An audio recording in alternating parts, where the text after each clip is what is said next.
Chapter 29. Coraline was startled awake and swore she had heard running? Maybe a dream. It was still nighttime after all. A sudden bone-chilling shiver forced her to reach for a micro-fleece blanket, tightly pulling it over her shoulders. Harold is dead to the world. Just let him rest. Such a good man, she thought, staring at his bulky frame. He was a definite cover hog, wrapped up in most of the bedding like a cute, lightly snoring burrito. Just then, Coraline's ego reared up and mentally slapped her. She had feelings for him. Of course she did. But she also knew herself all too well. If she didn't solve the mystery of Sasha's indiscretions, hell, outright felonies, Coraline would eventually blame poor Harold. It made no logical sense, but it had been her pattern ever since childhood. Answers, knowledge, data, and truth were all consuming drivers in her soul. She knew everything else was a far second to the feeling of complete comprehension or mastery of a subject matter. That was her drug. And in light of all that, Coraline shifted her focus. Coldly yet mindfully, she compartmentalized her hopes and fantasies about Harold and their possible future together. She code shifted, using nothing more than a few angry memories of Sasha to get her going. Now she was once again the determined, zero-fucks-giving engineer that had fought long and hard to get where she was. Huffing, she turned away from Harold, rolled onto her back, and stared at the ceiling. Tapping her intellect, she used the blank canvas as a backdrop for her calculations and mental pictures. Okay, 9 rungs.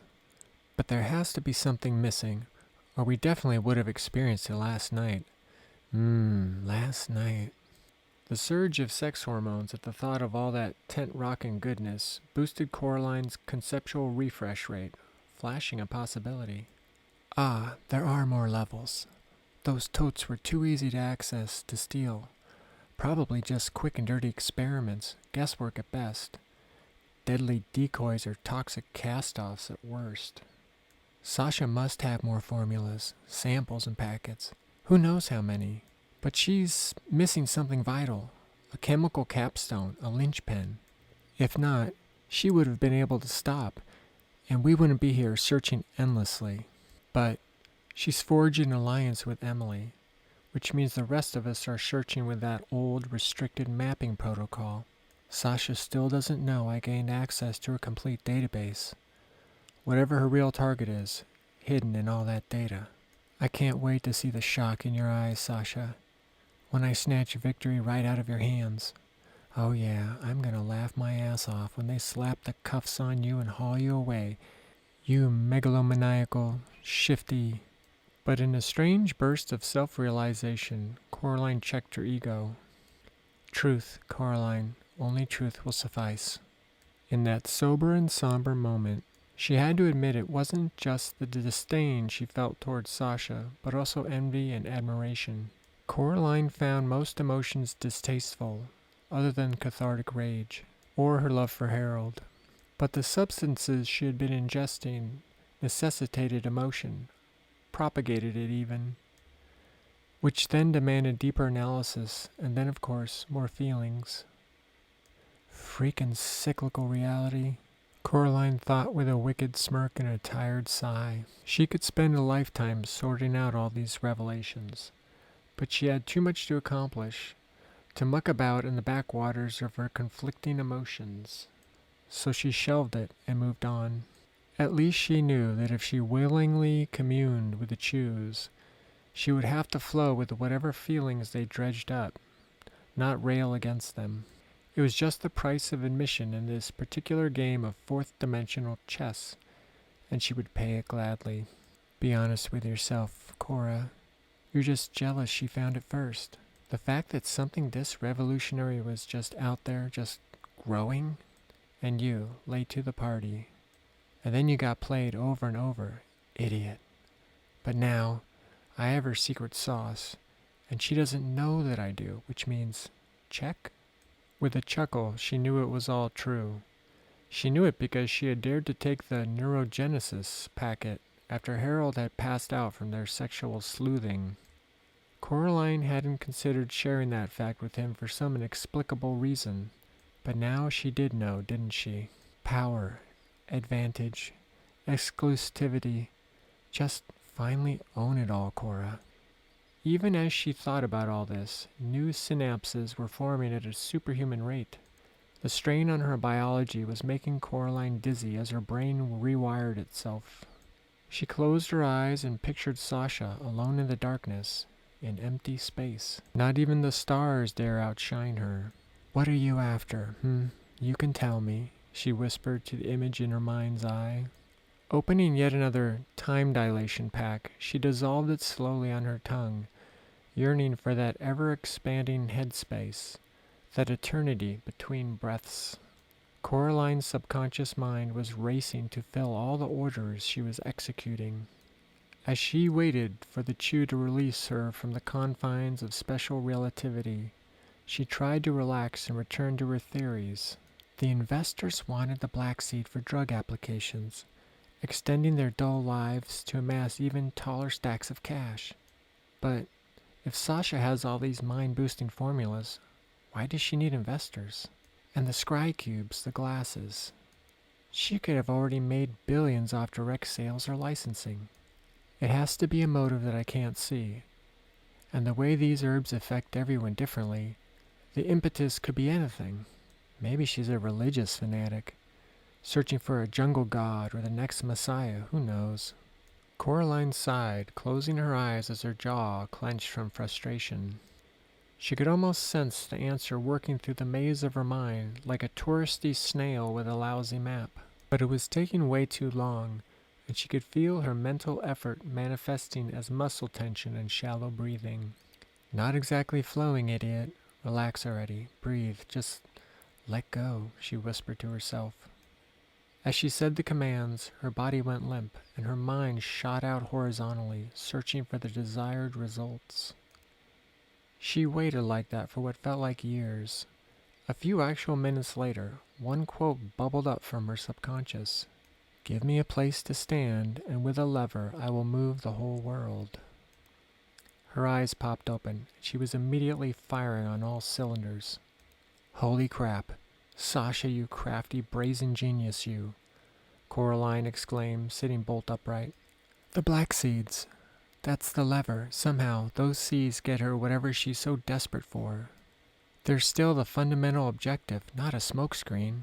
But before the scry software unlocked, only Sasha and Emily could see all the breadcrumbs leading right to it. Harold, Kelly, Evan.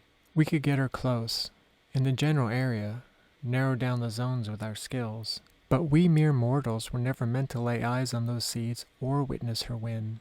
She's created a digital force field, an invisible electric fence around her holy grail. Reaching for her pants with one hand, she shoved Harold vigorously. He groaned in protest at anything but sleep or more of the Doctor Strange sexcapades they had shared last night. Hey, sweet cheeks, wake up. Come on, get up. Get dressed. We need some backup." 10 minutes later, a confused Harold and a wired Coraline were out in the stark break of day. Squinting with flashlights in hand, they ran to the tent where Evan and Kelly were cohabitating. Wakey, eggs and motherfucking bakey," Coraline sang as Harold knocked on the tent frame, embarrassed. A gravelly voice came from under covers, followed by some throat clearing. Give us 15. Meet you at the mess hall," Evan suggested blearily, as Kelly kissed his neck and who knows what else. 15, yeah. See you lovebirds there." Harold sipped his steaming tea in the large tent and watched Coraline pace like an espresso-embalmed panther. She had obviously taken many somethings already, but it was way too early for him to trust his stomach or ass to anything experimental. No, sir. Evan and Kelly stumbled through the flaps, holding hands like teenagers. They sat down, and Coraline set up 3 coffees. "I have something big I need to tell you two, and—" "So do we," Kelly blurted out, gushing. Evan looked concerned, his brows scrunching up like a washboard. "Oh shit. Is one of you, are you guys sick or something?" Harold asked, looking for spots, sweats, or yellowing of the eyes. The jungle was not the place to mess around with any infection or ignore symptoms.